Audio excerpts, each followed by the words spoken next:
Assalamualaikum warahmatullahi wabarakatuh. Segala puji bagi Allah, Tuhan seru sekalian alam. Dengan menyebut nama Allah yang Maha Pengasih, Maha Penyayang. Kali ini akan dibacakan hikayat Datu Suban Tapin, yang mana hikayat ini dimuat di wiyonggoputih.blogspot.com. Datu Suban sering disebut juga Datu Syaiban Ibnu Zakaria Zulkifli dengan ibunda bernama Maisyarah. Beliau hidup di Kampung Muning Tatakan Kabupaten Tapin Rantau Kalimantan Selatan. Beliau semasa hidupnya mempunyai martabat tinggi dan mulia, peramah dan paling disegani. Datu Suban atau Datu Sumiran atau Datu Syaiban adalah penduduk asli Kampung Tatakan.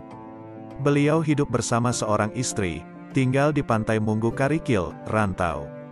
Karena sangat miskinnya, setiap harinya beliau hanya makan ubi kayu. Namun kemiskinan bukanlah penghalang bagi beliau untuk mengajarkan ilmu-ilmu yang beliau miliki. Selain ahli ilmu tasawuf, Datu Suban juga ahli dalam ilmu taguh, kebal, ilmu kabariyat, ilmu dapat berjalan di atas air, ilmu ma'ali rupa, ilmu pandangan jauh, ilmu pengobatan, ilmu kecantikan, ilmu falakiyah, ilmu tauhid dan ilmu firasat. Dengan ilmu yang dimiliki beliau itulah, banyak orang berdatangan dari berbagai daerah untuk menuntut ilmu-ilmu tersebut kepada beliau. Murid beliau yang terkenal ada 13. 1. Datu Murakat. 2. Datu Taming Karsa. 3. Datu Niang Talib. 4. Datu Karipis. 5. Datu Ganun. 6. Datu Argi. 7. Datu Ungku. 8. Datu Labaiduliman. 9. Datu Harun. 10. Datu Arsanaya. 11. Datu Rangga. 12. Datu Galuh Diang Bulan. 13. Datu Sanggul.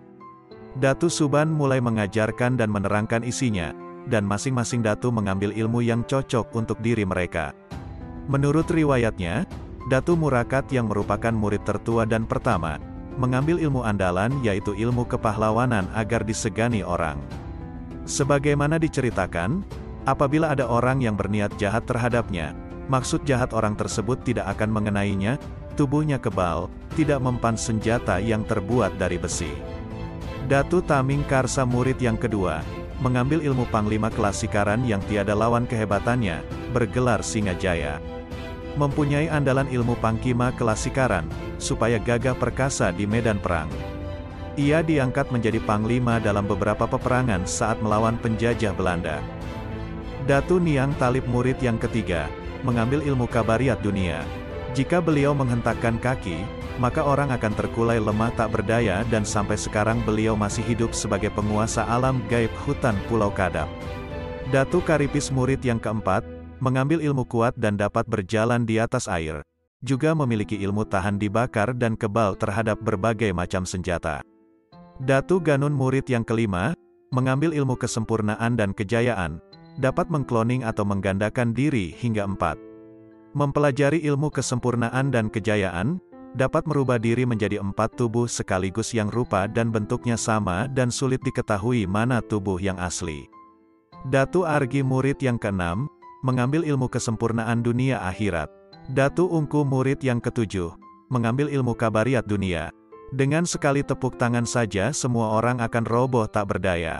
Datu Labaiduliman murid yang ke-8, mengambil ilmu ahli huruf, ilmu falakiyah, penterjemah dan dapat mengetahui isi alam, punya kelebihan khusus di antara murid-murid lainnya di bidang ilmu falakiyah, ilmu membaca dan menafsirkan huruf, ahli di bidang perbintangan dan mengetahui isi alam. Konon, ia dapat mengetahui kapan turunnya hujan, kapan jatuhnya dedaunan dari dahannya dan sebagainya. Datu Harun murid yang ke-9, mengambil ilmu kebal, lebih cenderung mengambil ilmu dunia, seperti ilmu kebal, kuat, perkasa dan badannya keras bagai besi. Datu Arsanaya murid yang ke-10, mulanya suka menzalimi, kemudian dengan kebijakan dan didikan Datu Suban ia bertobat, dapat ilmu yang sempurna, akhirnya dia menjadi orang yang soleh. Datu Angga mengambil ilmu kabariyat dunia semata-mata, mempelajari ilmu kewibawaan dan ilmu dunia, seperti kepanglimaan, kekebalan dan lainnya. Datu Galuh Diang Bulan mengambil ilmu kecantikan atau awet muda. Beliau mempunyai keahlian untuk bermandi-mandi supaya awet muda dan cantik. Datu Sanggul merupakan murid yang paling akhir, dan kemudian menerima ilmu. Tetapi, ilmu yang beliau dapat adalah ilmu yang paling sempurna, yaitu ilmu makrifatnya kepada Allah Subhanahu wa Ta'ala. Di antara ilmu-ilmu yang selalu diajarkan dalam setiap kesempatan, beliau selalu mengajarkan ilmu mengenal diri, ilmu marifat, dengan tarekat, memusyahadahkan Nur Muhammad.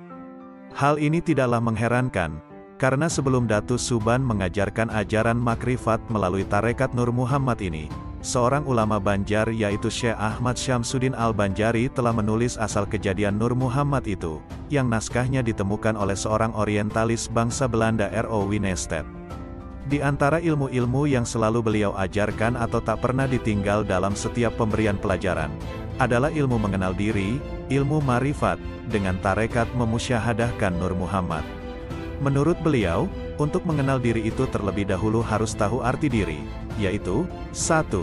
Apa arti diri tajali? 2. Apa arti diri terpari? 3. Apa arti diri di pari-pari? 4. Apa arti diri yang berdiri? Apabila seseorang telah mengenal ini dengan baik, maka pada tahap berikutnya ia akan mengenal Allah Subhanahu wa Ta'ala. Dari sini akan timbul keyakinan bahwa Allah itu Esa, Esa sifat, Esa asma, dan Esa pula afalnya. Datus Suban dikenal sebagai salah seorang wali Allah. Beliau memiliki karamah kasyaf, yaitu terbukanya tabir rahasia bagi beliau, sehingga dapat mengetahui peristiwa yang akan terjadi. Seperti beliau sudah tahu bahwa akan kedatangan tamu manusia raksasa, Datu Nuraya. Dapat pula mengetahui sampai di mana kemampuan murid-muridnya dalam menerima ilmu yang diberikannya, seperti akan menyerahkan kitab pusaka. Kitab tersebut beliau serahkan kepada Abdus Samad, Datu Sanggul, murid paling akhir yang ikut belajar kepada beliau. Menurut pandangan kasyaf beliau, hanya Abdus Samadlah yang dapat menerima, mengamalkan, serta mengajarkannya, sedang murid-muridnya yang lain tidak mampu. Karamah atau kesaktian lain yang beliau miliki adalah, beliau dapat mengetahui akan tibanya ajal beliau. Ketika dari mata beliau keluar sebuah sosok yang rupanya sangat bagus, bercahaya, dan berpakaian hijau. Ini berarti 7 hari lagi beliau akan berpindah alam. 4 hari kemudian dari tubuh Datus Suban keluar cahaya yang sangat cemerlang berwarna putih. Besarnya sama dengan tubuh beliau dan berbau harum semerbak. Ini berarti 3 hari lagi beliau akan meninggalkan dunia fana ini. Oleh karena itu, segera Datus Suban memanggil para murid-muridnya. Setelah semuanya berkumpul, beliau berkata, "Murid-muridku yang kucintai, kalian jangan terkejut atas panggilan yang mendadak ini, karena pertemuan kita hanya hari ini saja lagi. Nanti malam jam 1:30 malam, aku akan meninggalkan dunia yang fana ini. Hal ini tidak bisa ditunda-tunda lagi, karena ketentuan Allah telah berlaku." Kemudian beliau membacakan firman Allah surat An-Nahl ayat 61 yang berbunyi, "Apabila sudah tiba waktu yang ditentukan, maka tidak seorang pun yang dapat mengundurkannya dan juga tidak ada yang dapat mendahulukannya." Mendengar ucapan beliau itu, semua yang hadir diam membisu 1000 bahasa.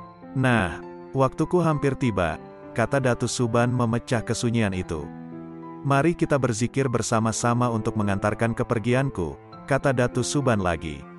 Semua murid dipimpin oleh beliau serentak mengucapkan zikir, "Hu Allah, Hu Allah, Hu Allah." Perhatikanlah, apabila aku turun kurang lebih 40 hasta sampai pada batu berwarna merah sebelah dan hitam sebelah, aku berdiri di sana nanti, maka pandanglah aku dengan sebenar-benarnya, yang ada ini atau yang tiada nanti, lihatlah aku ada atau tiada. Kalau ada masih diriku ini tidak menjadi tiada, berarti ilmu yang kuajarkan kepada kalian belum sejati. Tetapi bila aku menjadi tiada berarti ilmu yang kuajarkan kepada kalian adalah ilmu sejati dan sempurna. Setelah berkata demikian beliau diam, kemudian meletuslah badan Datus Suban dan timbul asap putih. Hilang asap putih timbul cahaya, nur, yang memancar-mancar sampai ke atas ufuk yang tinggi, kemudian lenyap ditelan kemunculan cahaya rembulan. Semua yang hadir takjub menyaksikan kejadian itu. Kemudian terdengar gemuruh ucapan murid-murid beliau, "Inna lillahi wa inna ilaihi rojiun."